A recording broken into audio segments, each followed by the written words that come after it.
जय भीम। आज 6 डिसेंबर महामानव डॉक्टर बाबासाहेब आंबेडकर यांचा महापरिनिर्वाण दिन।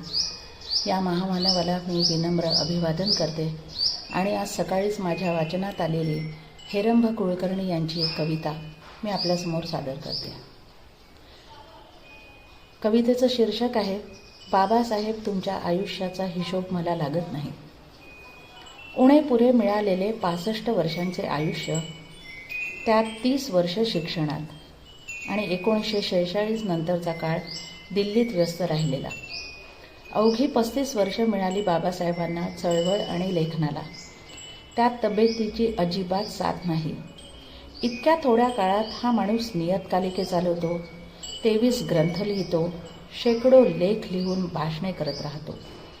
मनुस्मृती दहन, चवदार तळे, काळाराम मंदिर आंदोलन, शिक्षण संस्था स्थापन, राजकीय पक्ष स्थापन करून निवडणुका, गोलमेज परिषद आणि हजारो मैलांचा प्रवास, वाचन लेखनावरची पकड सुटू न देता हे सारे तुम्ही कसे जमवले असेल बाबासाहेब, याचा हिशोब मला लागत नाही।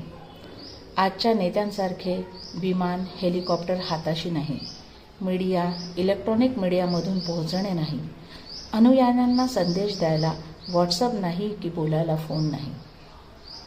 खडबडीत रस्ते आणि रेल्वेतून गावकुसाबाहेरच्या त्या नॉट रिचेबल वस्त्यांवर कसे वेगाने पोहोचले असतील बाबासाहेब, कसे पोहोचले असतील त्यांचे संदेश आंदोलनाचे, खेडी सोडण्याचे आणि पोरांना शिकवण्याचे।